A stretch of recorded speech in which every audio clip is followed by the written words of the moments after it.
14 दिन का लड़का था, तो उसकी ये चमड़ियाँ लटक रही थी।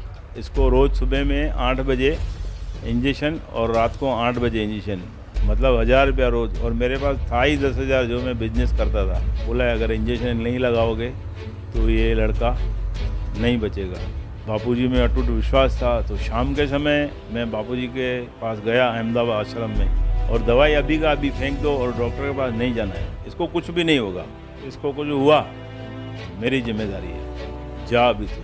21 से लेके आज तक, वो 14 दिन का था, 15 दिन मैंने ऐसे किया।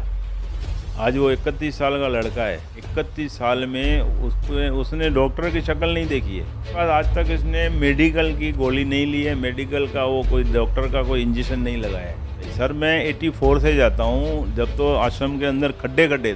मैंने तो ऐसा कुछ देखा नहीं है कि वहाँ पे कुछ भी गलत कुछ होता है। ये पूरी राजनीति चलती है, पूरा षड्यंत्र है, बाकी 1% भी ऐसा नहीं है। पहले से ज़्यादा श्रद्धा है, पहले से ज़्यादा हमारा मनोबल मजबूत है। मैं बोलता हूँ मेरे ढाई साल के पोते को तैयार किया है, उसको बापूजी के पास समर्पित करना है। कुछ भी हो जाए, श्रद्धालुता हमारी बरकरार है और रहेगी। तो 10 सालों से संत आसाराम जी बापू जोधपुर की जेल के अंदर है। भक्तों की श्रद्धा में रति भर भी कमी नहीं आई है, जीता जागता उदाहरण है।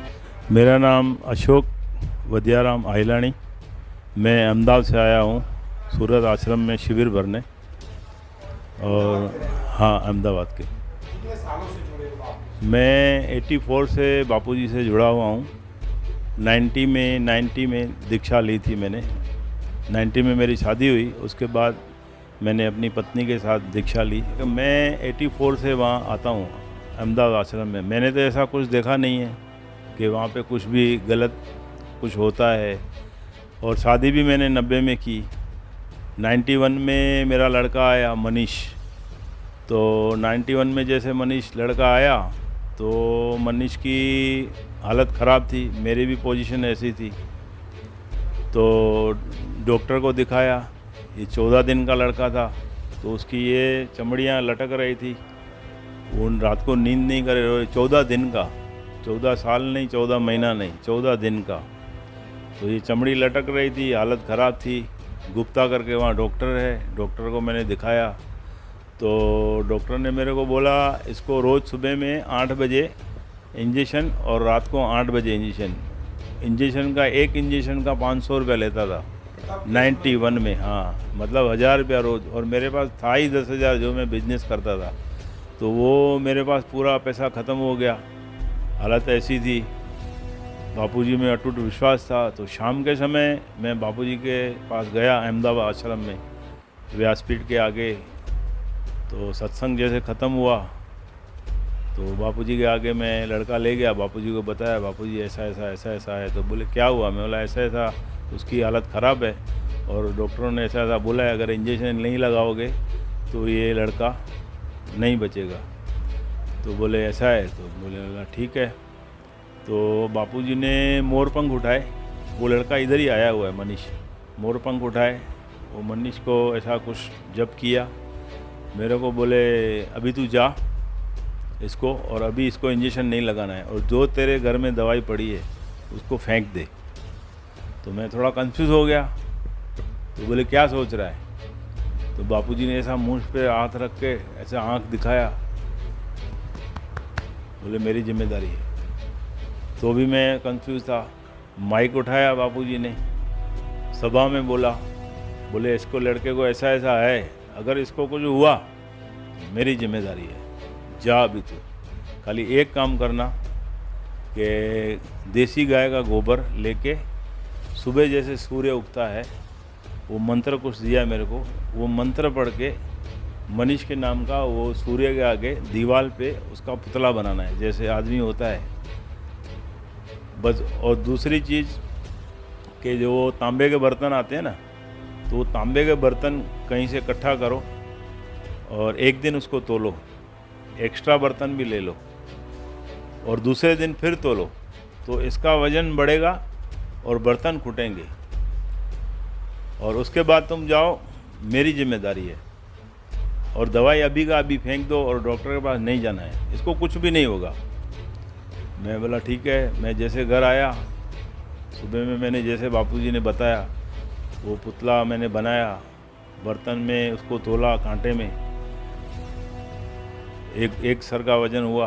तो दूसरे दिन तोला तो एक गिलास फूटा, और जैसे पुतला सूखता था तो इसका शरीर धीरे धीरे धीरे धीरे धीरे बढ़ता था।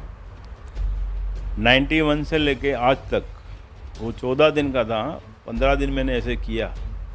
आज वो 31 साल का लड़का है, अपने आप समर्पित हो गया, अपने आप बापूजी से दीक्षा ली, अपने आप बापूजी से आगे जाके बात की, ऐसा ऐसा है, अपने आप समर्पित हो गया। और आज तक 31 साल में उसने डॉक्टर की शक्ल नहीं देखी है, दवाई तो दूर की बात है। तो जब बापू ने बताया उसके बाद सारी दवाई हाँ, सारी फेंक दी, और उसके बाद कभी ये डॉक्टर का कभी इसको बुखार नहीं आया होगा छोटा मोटा, तो वो देसी इलाज हम करते हैं घर पे, थोड़ा कुछ कड़वा ये वो पिलाते रहते हैं।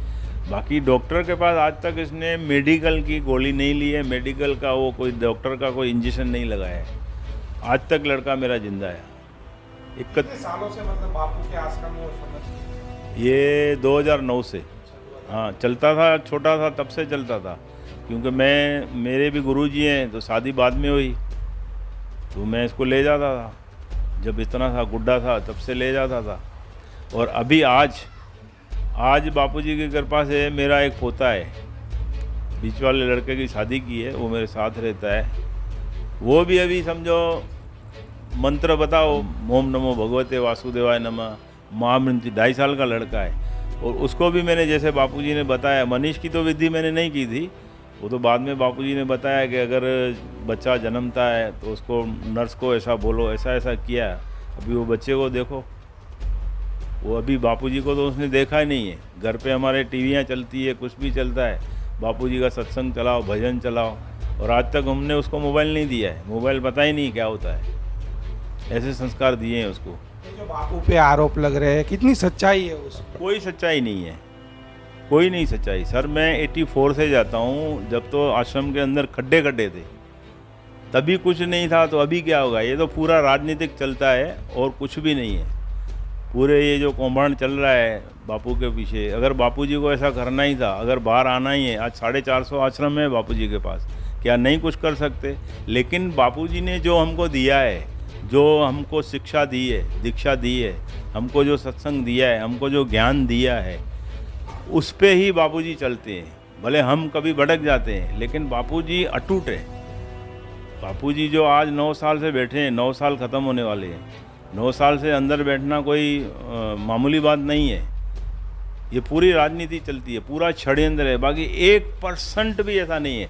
आज मैं बता रहा हूँ, आज मेरा पोता है, मैंने पोते को भी वही शिक्षा दी है, और वो मेरा जो अभी 2.5 साल का पोता है, उसको भी मेरी भी इच्छा है कि मैं उसको भी पढ़ा लिखा के बापू के आश्रम में समर्पित करूँगा। बापू तो जेल में है, बापू क्या बोलेंगे, क्या सोचेंगे? लोग तो जो बोलते हैं बोलने दो, लोगों को अगर देखें तो हम कुछ नहीं। वो बापूजी नहीं बताते हैं कि एक घोड़े सवार घोड़े पे बैठ के जाता है, बेटा पैदल चलता है, तो बोलता है कि देखो उसको शर्म नहीं आती है। जब बाप नीचे उतर के बेटा बैठता है तो बोले बेटे को शर्म आती है, बुढ़ा पैदल चलता है। जब दोनों पैदल चलते हैं तो बोले घोड़ा लिया ही क्यों है? ऐसा होता है ना। 9 साल से आज हम 9 दिन नहीं रह सकते, कोई 9 दिन तो रह के देखा इस उम्र में, अभी भी खड़े हैं ना। कि अगर यहाँ कोई भी सरकारी आदमी जेल में जाएगा तो जेल के बाहर कोई दिए जलाएगा? उनको कोई जेल में डालेगा तो उनके आगे कोई दिया नहीं जलाएगा? आज बताओ। वो बापूजी पे अभी भी अटूट विश्वास है, और नए लोग जुड़े हुए हैं, नए लोग जुड़े हैं। लोग तो ये बोल रहे थे अंधश्रद्धा है, अंधभक्ति है। कोई अंधश्रद्धा नहीं है। कौन बोलता है अंधश्रद्धा है? जो बोलते हैं, बोलने वाले को बोलने दो, कोई दिक्कत नहीं है।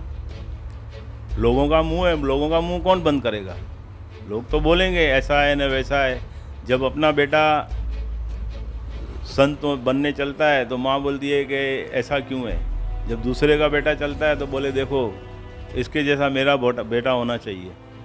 तो बाकी जो भी है कोई बकवास है पूरा। मैं भी 35-37 साल से जाता हूँ, 35-37 साल का, 70 से। तो वो मेरी बहन है एक सिस्टर, मेरी बहन ही लेके गई थी उधर। वो तो 70 से जाती है, 70 से, वो भी अभी जिंदा है। उसको तो समझो 51 साल हो गए, तो अभी भी बापूजी का जप करती है, बापूजी को मानती है, सेवाएं करती है। हर शनिवार को पुष्पाबेन नाम है, आती है। तो उसको क्यों? कोई सच्चाई नहीं है, कोई सच्चाई नहीं है। अगर इतने आरोप लगते तो अभी मनीष मेरा लड़का समर्पित है, 2008 में समर्पित, 13 में तो बापूजी जेल मंदिर में गए, तो उनका भी श्रद्धा टूटना चाहिए ना। पहले से ज़्यादा श्रद्धा है, पहले से ज़्यादा हमारा मनोबल मजबूत है। जब हमारे बापूजी इतने मजबूत है तो हम नहीं होंगे? हम भी तो उनके बेटे हैं, क्यों नहीं होंगे? कुछ भी हो जाए, श्रद्धा हमारी बरकरार है और रहेगी जब तक हम जिंदा हैं, चाहे इस दुनिया में रहे कि नहीं रहे।